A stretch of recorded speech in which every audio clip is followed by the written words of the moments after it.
I què? Amb Rita Valero.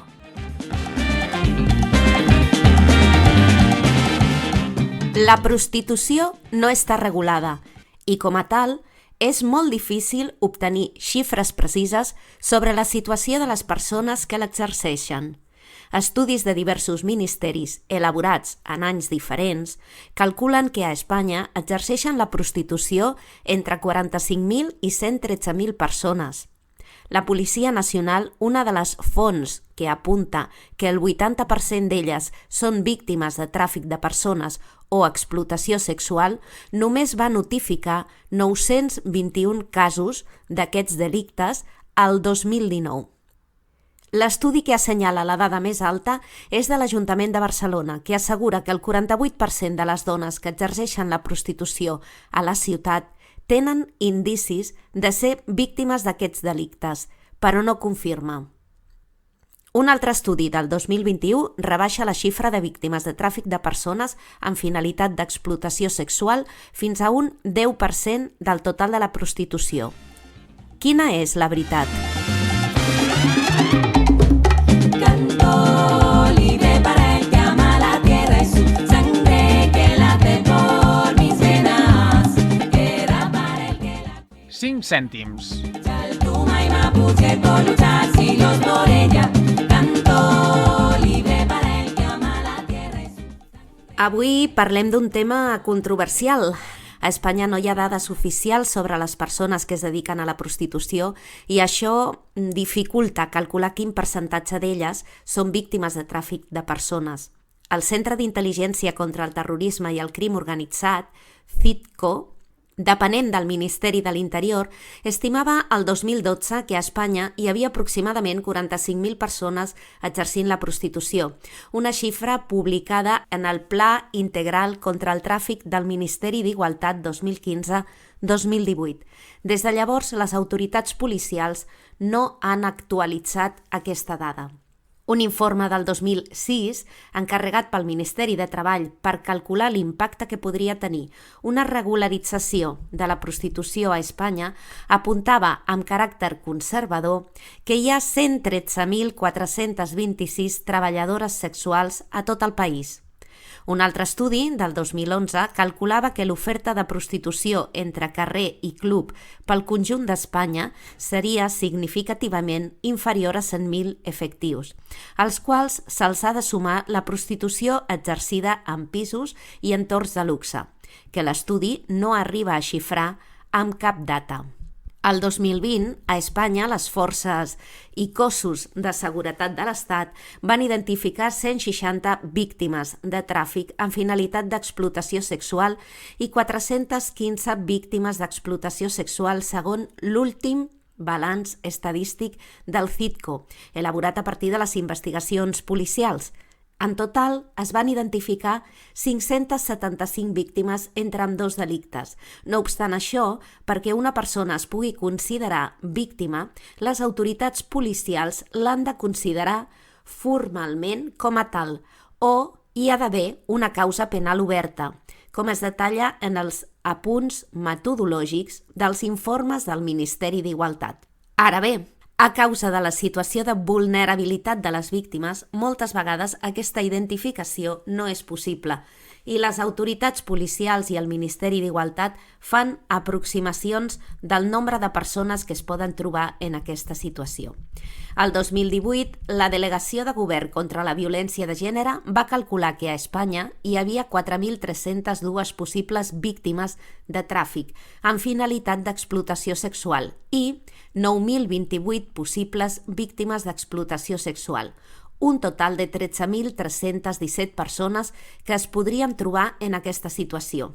El CITCO fa unes estimacions més baixes. El 2018 calculaven 9.315 possibles víctimes entre els dos delictes i el 2020 3.867.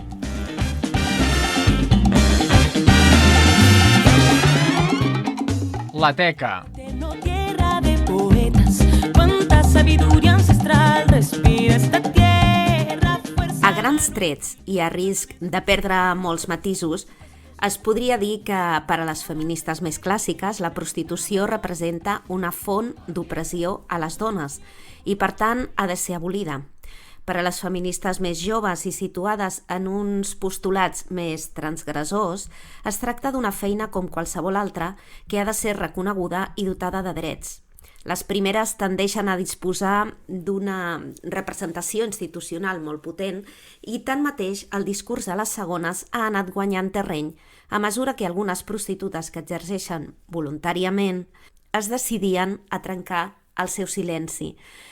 Estem parlant de les treballadores sexuals, ara en parlarem del terme també. Totes dues faccions, en tot cas, compten amb un argumentari ben vestit, tant des de l'àmbit universitari com des de l'àmbit de la intervenció social directa amb aquest col·lectiu. El tema de la voluntarietat de la prostitució, soc prostituta perquè vull, és un tema que porta molta controvèrsia. Hi ha una distorsió cognitiva aquí darrere, hi ha una implicació de que el meu cos es pot vendre per diners o per altres coses, perquè abans hi ha hagut un maltractament i un trencament en els neuroconnectors d'aquesta persona, sobretot quan era molt jove o petita. Hi ha molts matisos a tractar amb aquest tema, però sí que també tampoc em vull deixar d'explicar-vos una de les circumstàncies que no tenim en compte envers la prostitució. Hi ha persones amb les quals ningú vol tenir sexe i necessiten de la contractació de persones treballadores sexuals que els hi dediquin aquest temps i aquest contacte sexual. Estem parlant de persones amb diversitat funcional, de qualsevol tipus, física, mental, és indiferent. És un tema que crec que s'ha de tenir present, perquè, des d'aquí us recomano veure el documental Jo també vull sexe. El dret de les persones amb diversitat funcional, el dret de les persones que tenen algun tipus de discapacitat, com el de qualsevol altra persona, és a poder aliviar els seus instints primaris sexuals, com els de qualsevol altra persona.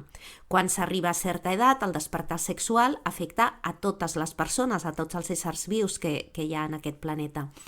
Llavors, a partir d'aquí, qui és que vol tenir sexe amb una persona amb diversitat funcional? Potser n'hi haurà persones que no tinguin aquesta diversitat funcional o qualsevol altra i sí que hi vulguin, però en la gran majoria dels casos el que es troba és que no tenen amb qui mantenir aquestes relacions sexuals, a no ser que sigui entre ells mateixos i de vegades ni tan sols això. Aleshores, qui pot donar a alleugerir aquestes situacions a les quals tothom hi té dret?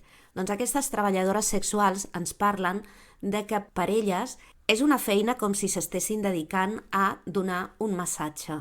És a dir, aquella persona, posem per cas, té una discapacitat a les seves extremitats superiors, als seus braços, no pot exercir el fet de masturbar-se. Doncs la treballadora sexual fa d'eina per poder alleugerir aquests desitjos d'aquesta persona. És a dir, ella utilitza els seus braços no per ajudar-lo a beure aigua o per ajudar-la a menjar, sinó per ajudar-la a alleugerir els seus desitjos sexuals. Llavors, a on cataloguem aquest tipus de feina? Per exemple, són treballadores sexuals perquè es dediquen al sexe, però són prostitutes? No ho són? Ho fan per voluntat pròpia? Han de tenir una regularització de la seva feina?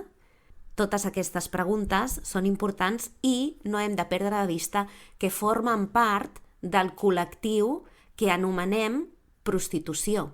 Llavors, quan parlem de prostitució, no ens n'oblidem que estem ficant en aquest sac a diferents col·lectius també.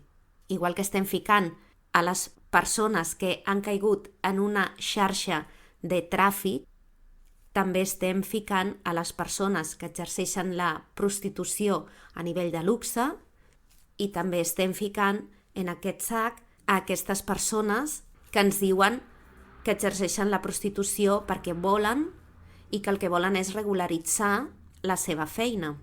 Llavors, intentarem en aquest programa donar-hi una mica de llum a tots aquests aspectes.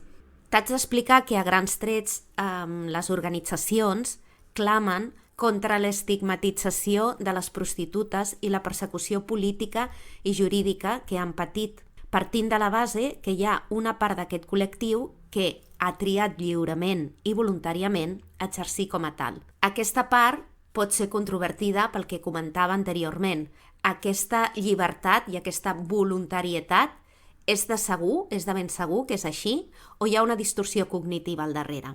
Bé, en aquest sentit, aquestes organitzacions defensen l'autonomia i la capacitat de decisió de les dones sobre què fan amb els seus cossos.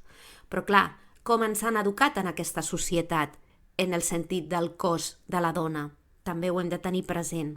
En tot cas, la repressió en forma de sancions a prostitutes o a clients, asseguren, només ha contribuït a fer la seva activitat més clandestina i, per tant, més precària. L'ordenança de civisme que va aprovar, per exemple, l'Ajuntament de Barcelona, que imposava multes per exercir la prostitució en la via pública, va ser nefasta, explica una de les integrants d'aquest grup, una membre del grup Antígona de la Universitat Autònoma de Barcelona, que aborda el dret i la societat des d'una perspectiva de gènere. Les mesures punitives criminalitzen l'activitat. Segons Arce, a Noruega i a Suècia, dos països que prohibeixen la prostitució i on s'han aplicat el que els experts coneixen com el model nòrdic, el que s'ha aconseguit ha estat la invisibilització i la clandestinització i una baixada de les tarifes. En cap cas no s'ha aconseguit l'erradicació que es perseguia. Enfront d'aquest tipus de prostitució també tenim el tràfic de persones, una xacra. Si bé l'abordatge del fenomen de la prostitució provoca moltes discrepàncies, on sí que hi ha un consens de partida és en la necessitat de perseguir el tràfic de persones. Ningú no nega que hi hagi una part important de dones que exerceixen sota l'empara d'aquesta mena d'esclavitud del segle XXI. Com hem vist, no hi ha xifres oficials sobre quin percentatge de dones exerceixen la prostitució com a víctimes del tràfic de persones i quantes ho fan voluntàriament. Aquest voluntàriament sempre ho poso entre cometes. En tot cas, l'Organització de les Nacions Unides i l'Organització Internacional de Treball disposa de les dades següents. Entre 4 i 5 milions de persones són víctimes del tràfic de persones. Cada any, entre 600.000 i 800.000 persones creuen les fronteres internacionals com a víctimes de tràfic.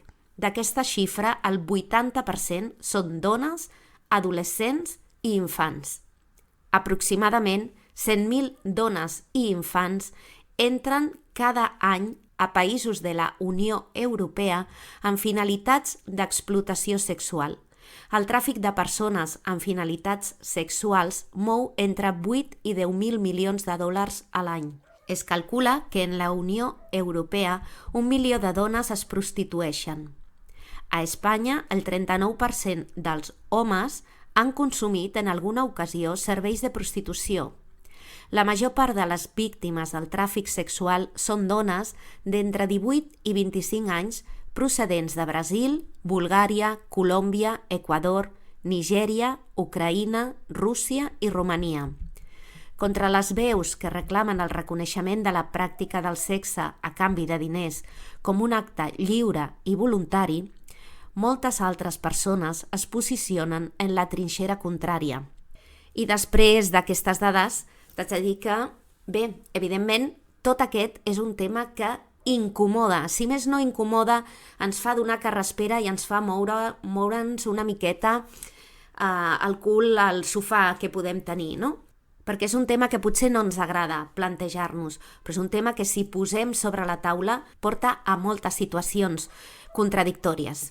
Com explicava abans, contra les veus que reclamen el reconeixement de la pràctica de sexe a canvi de diners com un acte lliure i voluntari, moltes altres persones es posicionen en la trinxera contrària.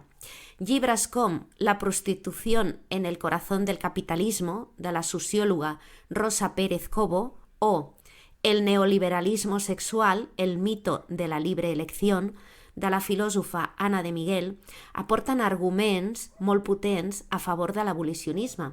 Igualment il·lustratiu és el llibre El proxeneta, de Mabel Lozano. Per a aquestes autores i per a les feministes que els fan costat, la prostitució és una institució essencial en l'elecció i el manteniment del sistema patriarcal i, per tant, ha de ser erradicada si es vol assolir una societat més igualitària entre homes i dones. Al contrari que les feministes prodrets, que consideren que les dones són lliures d'utilitzar la seva sexualitat en benefici propi. Les feministes abolicionistes consideren que l'intercanvi sexual no pot situar-se en el mateix pla que altres actes de consum. La prostitució, escriu Rosa Cobo, és l'expressió més extrema de l'espoli patriarcal al cos de les dones. És un atac a la sobirania del seu cos, un robatori a l'últim reducte de la seva intimitat, a l'expropiació de la seva sexualitat. De la mateixa manera, per l'altre costat, les partidàries de l'abolició neguen el principi de llibertat individual que esgrimeixen les persones prodrets. Diuen, s'està creant una cultura de la prostitució assentada sobre la idea de la llibertat liberal. No hi ha límits normatius en les decisions individuals, argumenta aquesta sociòloga, directora del Centre d'Estudis de Gènere i Feministes de la Universitat de la Corunya. Els barons consumeixen prostitució perquè comprar és un dret en el mercat capitalista. De la mateixa manera, les dones en prostitució venen la seva sexualitat en un acte de llibertat en aquest mateix mercat global del sexe. No obstant això, a la llibertat del consumidor no li correspon la llibertat de les venedores de la seva sexualitat. Ells trien i elles són triades. Ells tenen socialment una posició d'hegemonia, mentre que elles ocupen una posició de subalternitat. Per tot això neguen la possibilitat de donar la categoria de treball a la prostitució, ja que suposa, a parer de les abolicionistes, legitimar una de les fonts primordials d'opressió de les dones. I amb tot això sobre la taula, com ja us he anat explicant, totes aquestes vessants, totes aquestes opinions, tot això sobre la taula, et faig un petit resum. Les persones que defensen els drets de les treballadores sexuals i consideren que la seva feina ha de ser regularitzada. Les persones que parlen de que això no és una feina a l'ús com qualsevol altra, sinó que està molt vinculada primer al capitalisme i a la venda del cos i de la dignitat de la dona, en aquest cas de la dona, tot i que també vull deixar clar que també hi ha homes que es prostitueixen, joves que es prostitueixen, i doncs, tenint en compte tot plegat, si darrere d'això hi ha una distorsió cognitiva, en aquest cas, tenint en compte doncs, aquest pensament de que el cos es pot vendre, però també hem de tenir en compte les persones que sí que se suposa que voluntàriament i no per precarietat econòmica ni perquè hagin estat sotmeses a explotació o sotmesos a explotació s'hi dediquen. També hem de tenir en compte les treballadores sexuals que el que fan és recórrer amb elles les persones que no tenen amb qui tenir sexe si no és amb elles. I finalment, en el punt i en el tema en el que tothom hi està d'acord és amb el tema del tracte de blanques, del tracte de persones. Llavors, tenint en compte també que moltes d'aquestes persones quan creixen, perquè quan parlem de tracte de blanques estem parlant de joves, de menors, normalment, que han estat destruïdes mentalment, físicament, psicològicament, per dedicar-se a l'explotació sexual. Llavors, partint d'aquest punt, si alguna d'aquestes persones aconsegueix sortir d'aquesta xarxa, qui ens diu que, tal i com li han quedat les neuroconnexions, no s'hi continua dedicant al treball sexual perquè és el que coneix i pensa que en aquesta ocasió ho ha escollit lliurement. Aquestes persones que diuen que escollen lliurement estan lliures de tots aquests anuncis publicitaris on el sexe és el que ven i és el que et fa aconseguir més diners? Tots aquests arguments, com t'he comentat, ja els tenim sobre la taula, però en el punt, com et deia, en el que tothom hi està d'acord és amb el tema del tràfic de persones. I referent a aquesta temàtica tenim avui amb nosaltres a la Maribel Torres, que ha escrit el llibre Cartes marcades, on parla d'aquest tema i on, d'una manera novel·lada, parla d'aquest tema, però aprofita la labor d'uns detectius per posar sobre la taula totes aquestes situacions. Ella ha fet una gran labor d'investigació i ha parlat amb moltes persones per informar-se bé de tot el que representa la prostitució en aquest àmbit.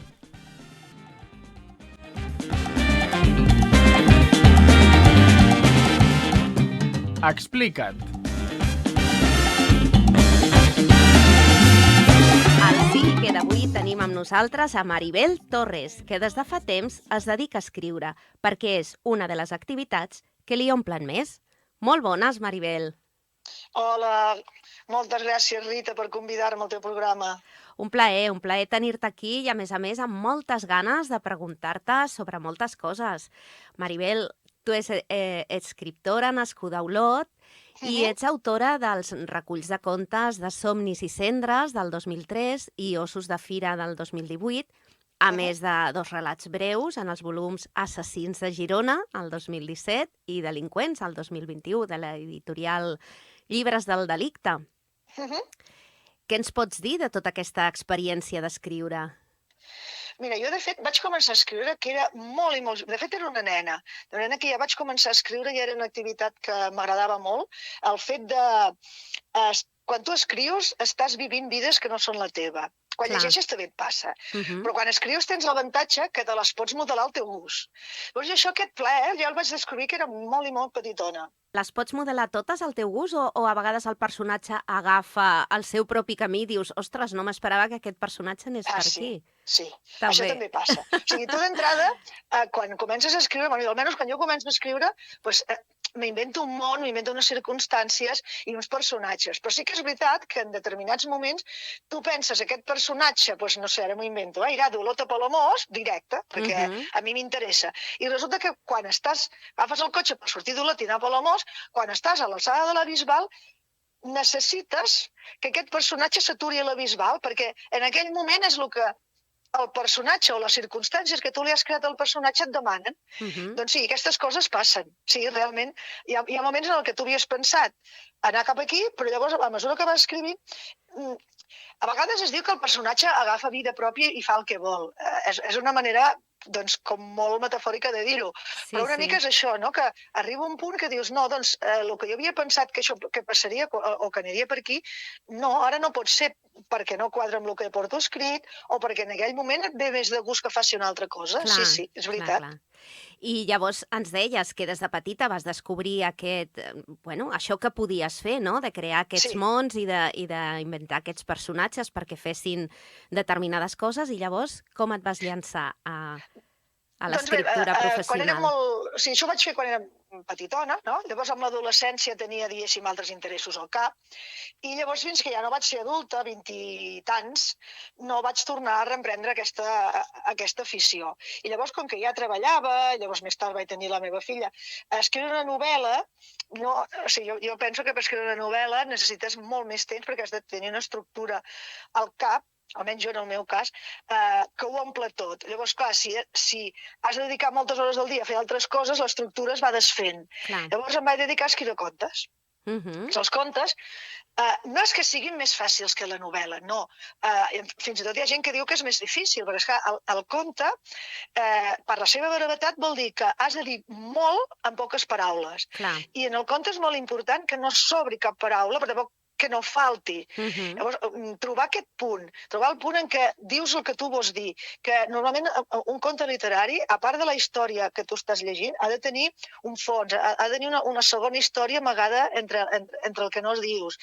No és que sigui fàcil, al contrari, és difícil, però des del punt de vista mental, a mi m'era fàcil perquè l'estructura d'un conte, la seva dimensió feia que la pogués abastar amb una mà, no? I em podia dedicar moltes hores a treballar i a fer altres coses, i quan arribava a vespre, que és quan escrivia, encara no se m'havia diluït aquella estructura, perquè era prou petita com perquè la pogués mantenir intacta. I per això durant molts anys vaig escriure només contes. Bueno, i dels contes després sí que vas poder finalment passar a les novel·les. Sí, la veritat és que, quan vaig començar a escriure, que tot just començava a treballar i no tenia tanta feina, vaig escriure una novel·la que la vaig presentar amb un premi, va quedar finalista, a l'any 1998. Va ser l'any que va néixer la meva filla, que va guanyar el premi. Però llavors, com que et dic, amb la nena i tot, ja vaig oblidar totalment les novel·les i em vaig dedicar a fer contes. No? I llavors, l'any 2017, Llibres del Delicte volia fer un recull d'autors de la província de Girona que escrivissin negre, contes negres.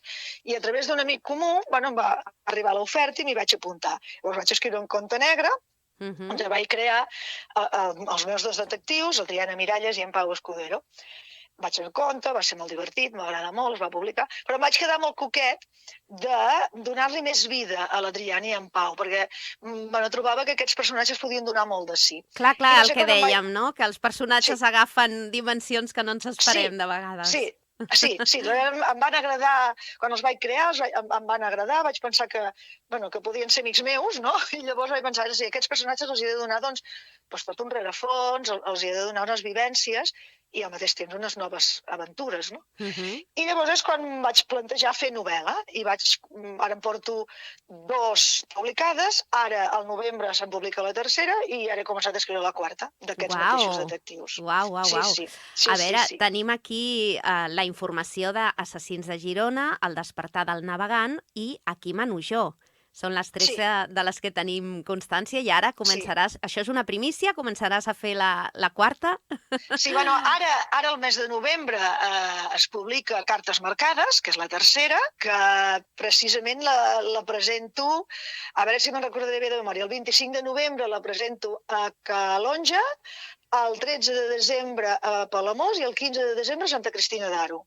I llavors també presento per la zona de la Garrotxa.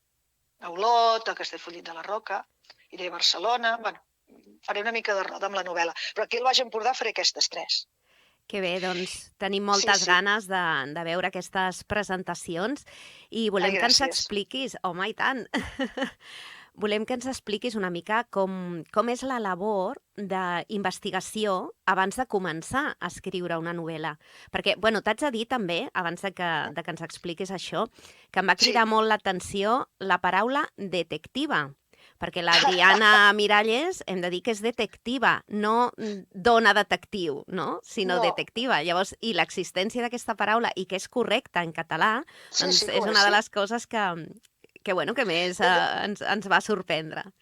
He de dir que la paraula detectiva és totalment mèrit del meu editor, de Marc Moreno, de Llibres del Delicte, perquè jo quan vaig passar el primer esborrany deia detectiu. La detectiu. Jo utilitzava aquesta manera de dir-ho, no? I ell va posar detectiva. I li vaig dir, Marc, és correcte, detectiva? I em diu, sí, és normatiu. I dic, doncs m'agrada molt més, perquè, home, sempre que puguem utilitzar el femení de la paraula, doncs trobo que és millor. I sempre més he utilitzat detectiva, sí. Déu-n'hi-do, doncs gràcies per aquesta descoberta a tots dos. Sí, sobretot gràcies a en Marc, que és el que va utilitzar la paraula per primera vegada i que a mi em va sorprendre. I llavors, doncs, això que et demanava, com és el procés d'investigació abans de començar una novel·la? Mira, jo, per exemple, començo per la primera, no? Que vaig decidir que volia donar vida amb en Pau i l'Adriana. Clar, són 2 detectius. En realitat és una detectiva i ell és un hacker que li fa d'ajudant, no? Llavors, el primer que vaig haver de fer és saber què pot fer un detectiu o una detectiva a l'estat espanyol. Però és que tenim molt pensat com són els detectius de les pel·lícules americanes, que allà fan moltes coses, però resulta que a l'estat espanyol els detectius privats no poden interferir en investigacions policials, no poden fer investigacions de crims que els pot investigar la policia. Llavors els detectius privats es queden circumscrits a feines molt més secundàries, com coses d'infidelitats o empleats que volen estafar les empreses, persones que volen estafar asseguradores, temes de competència deslleial entre empreses, coses d'aquestes molt menys suggerents per fer-ne novel·les, no? Llavors, quan vaig saber això, vaig pensar, llavors el que he de fer és buscar una excusa per la qual un client li pugui encarregar a l'Adriana un cas, una excusa més o menys anodina, i que allò em permeti entrar de dret al tema que jo vull denunciar. Llavors, en la primera novel·la, El despertar del navegant, jo vaig voler... tenia interès a denunciar l'especulació urbanística i la corrupció Immobiliària. política. Saps? Llavors, com que jo tinc segona residència a Palamós ja de fa molts anys i sempre m'he estimat molt tot el que és la Costa Brava i especialment la costa de Palamós, vaig recuperar, diguéssim, el fantasma de Salvem Castell, no? El fantasma d'algú que vol construir Castell, tota la zona de Castell. I per poder entrar aquí vaig partir d'una falsificació d'una asseguradora que li encarrega a l'Adriana descobrir una suposada falsificació que havia fet un seu client per enganyar a l'asseguradora. No?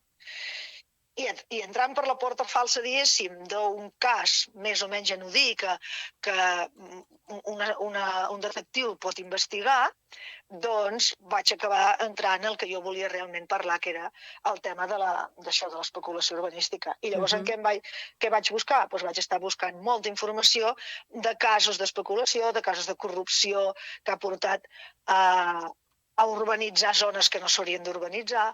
Llavors, jo què sé, i casos famosos, des del cas Andrats a Mallorca, el cas Brugal a València, o sigui, n'hi ha molt... Un cas que ara no recordo el nom, que tenia a veure amb el port de Barcelona, que també hi va haver moltes històries, perquè hi havia capital rus per allà d'una manera poc clara. Doncs llavors, jo busco tota la informació que necessito, o que penso que vull necessitar. Clar, pensa que en Pau és un hacker. Jo d'informàtica sé fer anar el Word i l'Excel, però no sé fer massa res més. Clar, llavors m'he hagut d'informar moltíssim de quines coses pot fer un hacker, quines coses no. I, evidentment, tinc persones de confiança, cadascuna experta en temes. Tinc el meu informàtic, és el que li pregunto, això que fa en Pau, que he trobat jo per internet, realment es pot fer o no es pot fer? Tinc un mosso d'esquadra amic meu, que és el que me diu tot el tema, com funcionen les lleis, com funcionen les feines que fan ells. Tinc amics i la meva filla i el meu gendre que són metges i llavors els hi pregunto, escolta, vull matar amb aquesta persona d'aquesta manera, es moriria fent això? No es mor, què li passa? Aquest tipus de coses. Déu-n'hi-do, Déu-n'hi-do. Sí, és la manera que tinc de... Experts en cada tema, no? Documentar-me.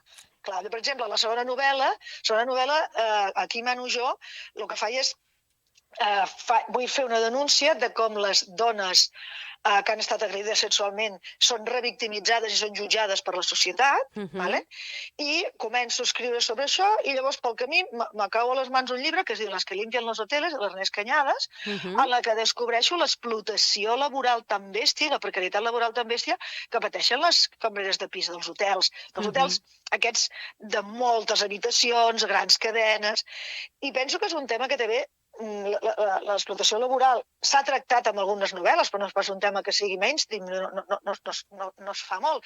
I vaig pensar, doncs, per què no parles de les dues coses, no? De com les dones som explotades des de moltes maneres, o som agredides des de moltes maneres. La laboral, una d'elles més, clar que sí. Saps? I llavors vaig buscar molta informació de com són les Kellys, de quins problemes tenen... Em vaig informar molt per aquesta banda. I a Cartes marcades, que és el que sortirà al novembre, que el que vull fer és denúncia de l'explotació sexual i de les xarxes de tràfic de persones, doncs aquí també és la que m'he hagut de documentar més, la que he estat més temps documentant-me, perquè, a més, me centro bàsicament en les xarxes de tràfic de persones que venen de l'Europa de l'Est, i em vaig haver de remuntar a buscar informació quan s'inicien aquestes xarxes, i es van iniciar amb la descomposició de l'antiga URSS. Llavors, vaig haver de fer molta documentació per saber per què, com, per on passaven, com funcionaven, tot això. I com recerques aquesta documentació? És a dir, quin tipus de recerca fas o a qui preguntes per... No sé si has tingut la possibilitat de parlar amb persones en primera persona que t'expliquessin casos reals. Mira, amb prostitutes no he parlat amb cap, però per això vaig poder entrar en contacte amb una noia que està en una associació que, entre altres tasques, és una associació per ajudar les dones, el que fan és intentar ajudar a dones que estan a la prostitució de manera forçada, no? Que són la immensa majoria, no? Dones que són objecte de tràfic, dones que potser han començat d'una manera més o menys volguda, però que les estan explotant igualment. Llavors, elles intenten ajudar aquestes noies. Llavors, a través d'aquesta noia que ha tingut tracte en primera mà, va obrir els ulls a moltes coses que jo des de fora no coneixia. I llavors ella mateixa em va recomanar que llegís un llibre, que és La revuelta de les putes, de l'Amelia Tinganus, no sé si es pronuncia així, però que és romanesa, que ella sí que és una prostituta que va aconseguir sortir de les xarxes aquestes d'explotació sexual, i és que també explica en primera persona molt com funcionen per dins, no? I llavors, doncs, això, els dubtes que tenia, els he anat tractant així amb aquesta noia de l'associació, i a través he tret molta informació també del llibre. I molta informació l'he tret de diaris, d'internet, informació, doncs, quan arriba als diaris s'ha detingut aquesta xarxa que feia això, que feia allò, que feia allò més enllà. Bueno, saps? Vaig buscant informació per molts tipus. Del tema aquest de com va néixer les xarxes aquestes des de l'Europa de l'Est, és que d'anar a la biblioteca a buscar llibres, llegint molt i buscant, i anar estirant de cada lloc els temes que a mi m'interessen. Clar, de cada fil, no? Sí.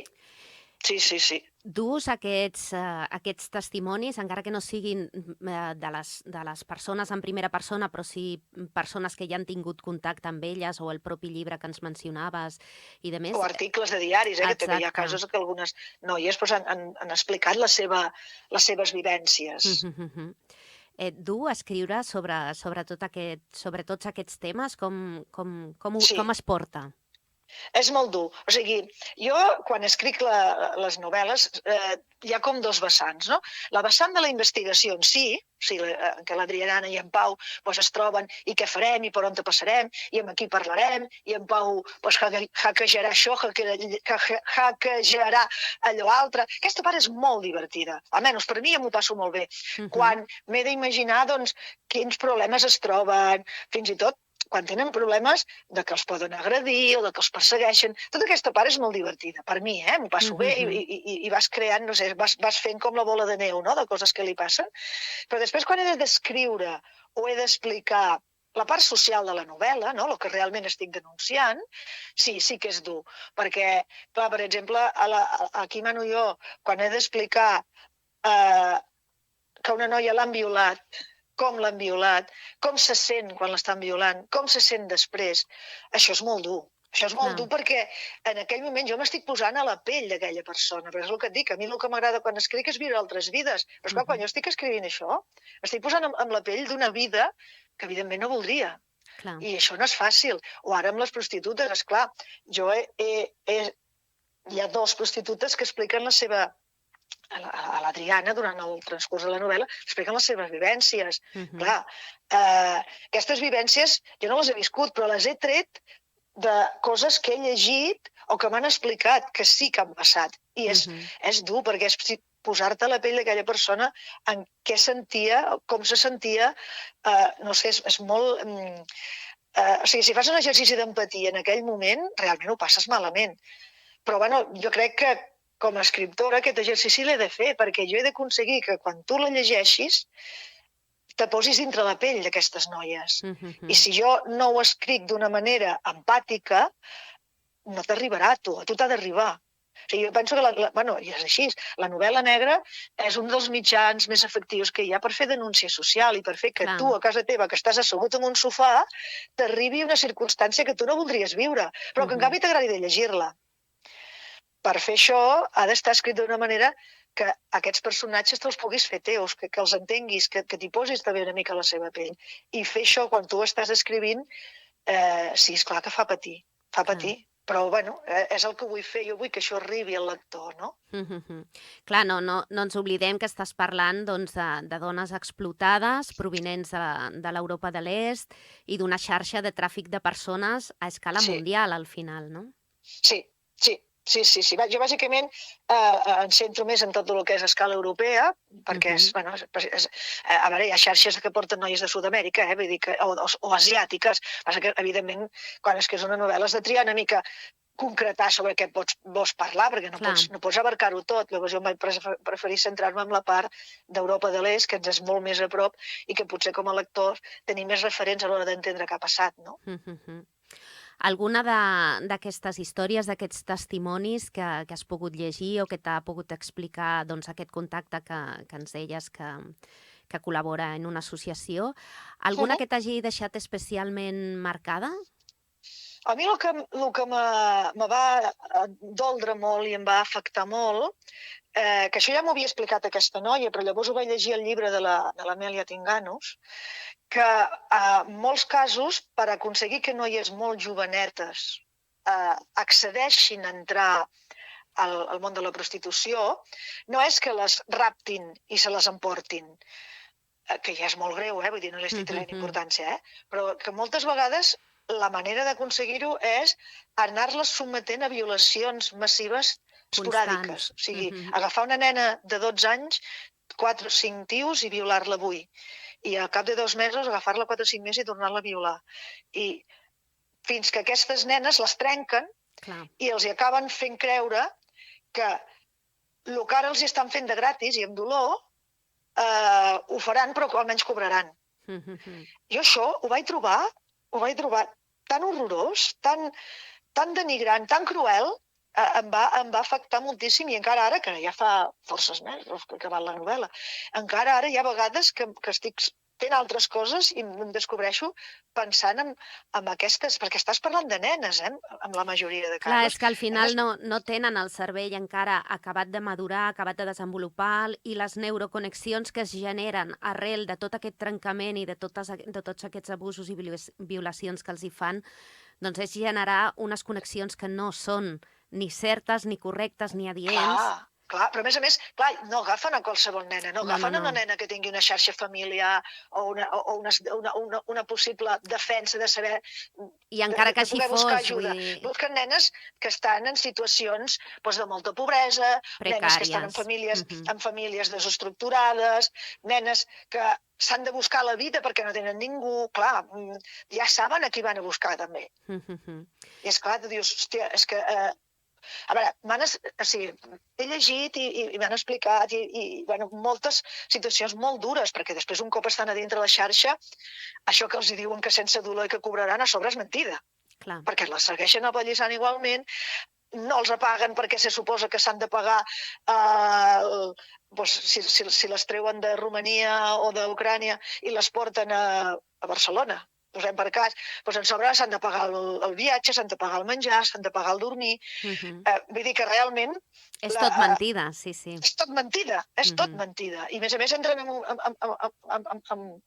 un món que és molt difícil sortir-ne tant de la vessant econòmica, perquè mai fan prou diners com per poder marxar, perquè contínuament han d'estar pagant a la xarxa, perquè paguen fins i tot pels llençols que fan servir quan estan treballant, vull dir que és que paguen per tot, però és que a part emocionalment i psicològicament es trenquen i els hi fan pensar que no poden fer res més, que no serveixen per res més. Exacte. Aquest és el gran greuge que els amarca per tota la vida, en veritat. Clar, jo per això a la novel·la li vaig posar de títol Cartes marcades, perquè els hi fan creure que elles a la vida els hi han tocat cartes marcades i que amb aquestes cartes marcades l'únic que poden fer és prostituir-se. Els hi acaben fent creure que quan han repartit cartes a la gent, a les seves les que els hi han tocat són aquestes. I això és molt dur, molt dur, molt dur, perquè és pel fet de ser dones que les tracten així. Sí que és cert, també ho reconec, hi ha una part de tràfic de nois, també, sobretot de nois jovenets, perquè també existeix, Sí, de menors. Però majoritàriament són dones. I com és, Maribel, que amb tots els temes que hi ha vas decidir investigar i explicar i denunciar sobre aquest en concret? Mira, jo des que soc molt, molt joveneta, sempre he tingut... m'he considerat feminista. El meu pare era molt autoritari, era molt masclista, molt el rol de la dona, el rol de l'home, saps? I a mi això em treia de polleguera, era una cosa que no no quadrava amb la meva manera de pensar. Dir, però per què, si jo soc una dona, tinc aquest paper i tu per què ets un home tens un altre? No, a mi això no. Llavors ja des de petita que això me feia bullir el cap, no? I sempre m'ha preocupat moltíssim el que és la violència de gènere, també, no? Com pot ser que dintre d'una família en la que se suposa que tu estàs amb un home perquè us estimeu, aquell home te pugui descarregar totes les seves frustracions o tota la seva ràbia o tota la seva crueltat sobre aquella persona o sobre els seus fills. És un tema que també és algo que a mi m'ha costat molt d'entendre sempre. I he escrit molt sobre això. O sigui, en tots els contes que tinc de moltes temàtiques, òbviament, però n'hi ha molts que parlen de la violència de gènere, molts. I amb els anys he anat obrint aquest grau de preocupació, no només a la violència dintre de la família o dintre del matrimoni o dintre de la parella, sinó per què les dones han de patir tantes agressions pel fet de ser dones? Per què la societat? Perquè és que al final és la societat la que comporta unes maneres de funcionar determinades. Saps? Llavors, per què hi ha cada vegada més violacions grupals? Per què es revictimitza una dona que ha estat violada? O sigui, a mi una cosa que em treu de polleguera és tu ets una noia jove, o gran, és igual, surts de matinada, vas vestida supercurta, has begut, has fumat, és de nit, vas sola, et roben la cartera, tu vas a denunciar i tothom entén que ets una víctima. Carai, t'han robat la cartera, quina barra, no? En canvi, si et violen, per què no ets la mateixa víctima? Per què no tothom te tracta amb la mateixa respecte, amb el mateix respecte. Et tracten diferent. I a mi això em treu de polleguera, perquè és molt més greu que et violin que no pas que et treguin la cartera. I què si anaves curta? I què si havies begut? I què? Doncs a mi això, aquests comportaments de la societat, que són completament masclistes i misògins, em preocupen moltíssim i per això escric d'ells, no? I clar, què més masclista, més misògin, més cruel que agafar una nena, violar-la repetidament, fins que la convences que no pot fer res més la seva vida que ser objecte sexual, de tots els homes que no tenen res més a fer la seva vida que anar-se a desfogar amb dones. Ostres, aquí hi ha un esquema del patriarcat brutal, que funciona des que l'home és l'home, des que la dona és dona. Ostres, a mi això em preocupa moltíssim, perquè a més, estem a l'any 2023 i no hi ha cap senyal de que vagi per millorar això. Aquí està la lluita encara, no? Que estem a l'any 2023 i encara passen aquestes coses. Encara passen.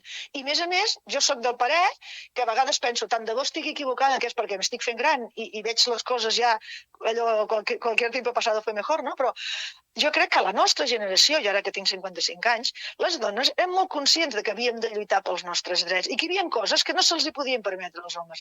I jo penso que ara les noies adolescents estan fent passos enrere, es deixen fer moltes més coses, donen com a signes d'amor coses que en realitat són abusos. Que no ho són, clar. Bueno, és que s'han normalitzat moltes coses. Hi ha coses que a mi també em fan posar les orelles de punta, però veig que moltes noies diuen ai, i per què? Però si no passa res, però si això és lo normal. Sí. I llavors encara se me posen més les orelles de punta, no? És com dir, a veure, no és normal. Clar, és que dius, me té vigilat el mòbil, la meva parella, nenes de 16, 17, 15 anys, que la parella els hi vigila el mòbil per saber on van tot el dia. I tu els dius, però per què? Que no veus que això no és normal? Per què ha de saber on estàs? És que m'estima molt. T'estima molt? Perdona, t'està controlant, això és control per control, això no és amor. Llavors jo penso que les noves generacions ho tenen mal entès i encara em preocupo més, saps? Però jo dic, jo he d'escriure d'això perquè és el que a mi em preocupa. A mi el meu cap va donant voltes al voltant d'això i escriure sobre això a mi em serveix, si vols tu, en certa manera, de teràpia, no?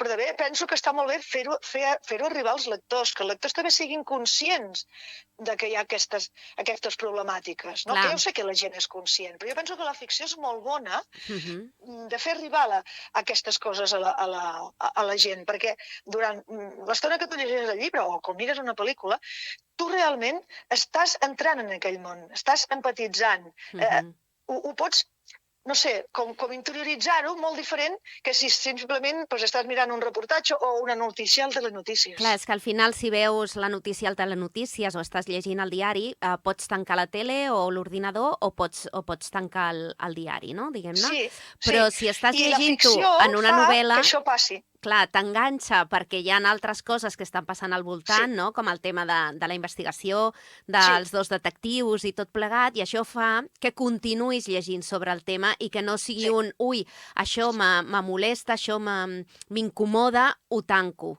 No ho tanques i continues llegint i enterant-te de què és el que realment està passant i de quins greuges s'estan cometent, precisament perquè hi ha una altra part que és la que enganxa, no? Que és la història de la investigació en si mateixa. No? Sí, jo penso que per això és bona la literatura en general, perquè et permet endinsar-te en mons i obrir-te mons en els que tu no entraries. I la novel·la negra en concret, almenys la que a mi m'interessa, t'obre les portes d'uns aspectes de la societat que ningú vol veure, que hi són, i que tots sabem qui són, però preferim mirar a una altra banda.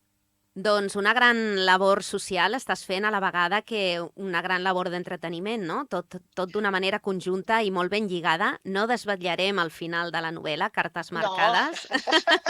No, millor que no. No. Perquè precisament una de les gràcies és que s'ho llegeixen perquè volen saber com acaba. Exacte, per això mateix, però hem de dir que és molt, molt, molt interessant i no sé si ens vols afegir alguna coseta més. No, em sembla que ja hem repassat molt, no sé, que sobretot si la gent del Baix Empordà li fa gràcia, que recordin això, que el 24 de novembre a les 12 del migdia es fa la presentació a Palamós, a la llibreria Rals, el dia 13 de desembre es fa a les 7 del vespre a la biblioteca de Palamós i el 15 de desembre ara no recordo si és a les 7 o 7:45, però bueno, ja sortirà, ja irà sortint, a Santa Cristina d'Aro. Exacte, perfecte. Doncs ens anotem aquestes dates. De totes maneres, per xarxes podem trobar-ho tot. No, evidentment, per xarxes surt tot, es penjaran totes les presentacions, es presentarà tot, i a partir de cap allà el 20 de novembre a les llibreries, a totes les llibreries també es trobaran la novel·la. I les altres dues que us he comentat, Aquí mano jo i El despertar del navegant, ja hi són a les llibreries, vull dir que si no la tenen en aquell moment és qüestió d'encarregar-les i ja t'arriben en pocs dies. Perfecte.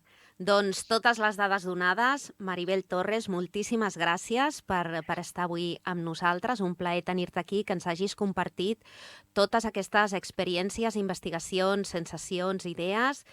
I bueno, t'hem de dir que des de fa temps et dediques a escriure, perquè és una de les activitats que més t'omplen i a nosaltres ens encanta que ho facis. Moltíssimes gràcies, Maribel. Moltes gràcies, Rita, per donar-me l'oportunitat d'explicar-lo i de fer arribar als vostres oients la meva experiència i tot el que he explicat de la meva manera d'escriure.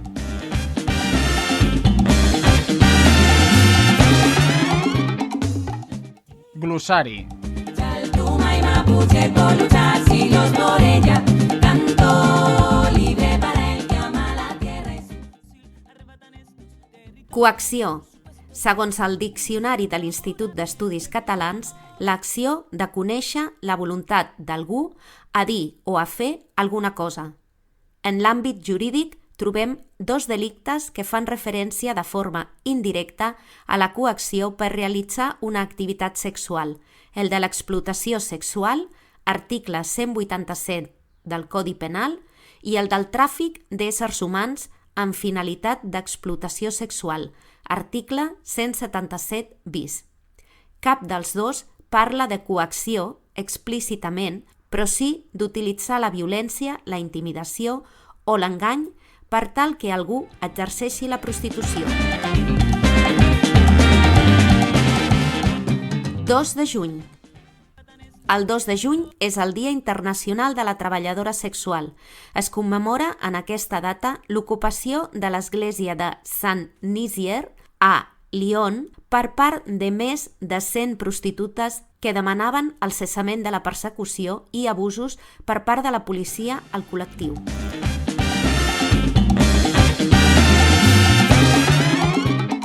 Desprevingudes. Chaltuma y Mapuche por luchar siglos por ella, canto libre para el que ama la tierra. Peludes d'avui tenim les impactants declaracions d'una persona que va ser víctima d'abusos i també es va dedicar posteriorment a la prostitució. Ells sabien que la meva situació era desesperada.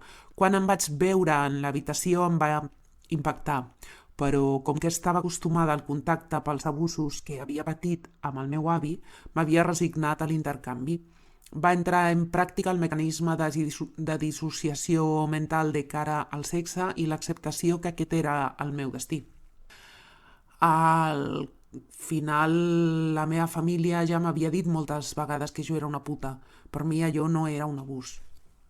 No vas tenir, doncs, la tentació de marxar? No. Com et dic, entra en funcionament la dissociació mental, desconnectes de la teva ment, no pots fugir, t'aïlles. Jo ja estic acostumada, ho havia normalitzat. L'avi abusava de mi a canvi d'estima. Aquests homes a canvi de diners. La gent lliga l'explotació sexual a la idea de que ve una furgoneta, et lliguen en un subterrani i t'obliguen a prostituir-te. I això és, a més, un segrest. I no només és això. Jo tots els dies sortia al carrer, però hi havia unes cadenes invisibles que em mantenien lligada a la prostitució i als proxenetes. La meva vulnerabilitat i el mar de coses que ells et dibuixen t'impedeixen fugir. Pateixes una mena de síndrome d'Estocolm. Estava completament petrificada i capficada en aquell sistema, fins al punt que quan havíem de desfilar davant dels clients perquè ens seleccionessin, si una d'aquestes eres tu, t'ho prenies com un èxit. Jo no em reconeixia a mi mateixa com a víctima. Em pensava que l'exercici de la prostitució era de lliure elecció, perquè no era conscient dels condicionants que m'envoltaven. Estàs en una espècie de bombolla i ets tan vulnerable que t'aferres al poquet carinyo que et donen alguns clients. Què opines de reconèixer les prostitutes com a treballadores sexuals i dotar-les de drets? Entenc que alguns sectors del feminisme defensin que cadascú és lliure de fer el que vulgui, però no haurien d'ignorar el condicionant del que et parlava. M'agradaria que veus com la meva fossin més escoltades. Em molesta que es digui que la prostitució és una sortida com qualsevol altra quan s'ignoren altres condicions que són essencials. Dir que la prostitució apodera o empodera no és ajustar-se a la realitat. Si m'haguessin preguntat fa 20 anys, jo no era ni conscient dels meus traumes, ni dels meus condicionants, ni de com em trencava psicològicament. Per mi, era jo qui havia decidit exercir de puta. Ho tenia totalment normalitzat. Em pensava que era lliure. M'ha fet falta deixar la prostitució, que passés molt de temps, anar al psicòleg i mirar-me introspectivament per prendre consciència del que en realitat em passava. Prohibint-la, la prostitució s'acabaria? Crec que no. Em sembla que la prostitució és només un crit, una sortida d'una situació prèvia traumàtica. Si no existís la prostitució, potser ja hauria acabat en el món de les drogues o de l'alcohol. Jo el que crec que s'hauria de fer és erradicar totes les estructures socials que desencadenen en la prostitució. Per això també cal donar molta educació des de la infància en la matèria d'igualtat de gènere i, òbviament, el proxenetisme s'hauria de controlar, però no cal oblidar que als prostíbuls venen polítics, policies, hi ha molta hipocresia en aquest sentit.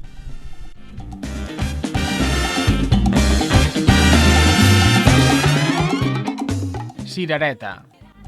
Chaltuma y Mapuche por luchar siglos por ella, canto libre para el que ama la tierra. La gent es pensa que ser prostituta per compte propi és com Pretty Woman i no té res a veure. Àmbar, supervivent d'abusos infantils i de tràfic de persones i prostitució.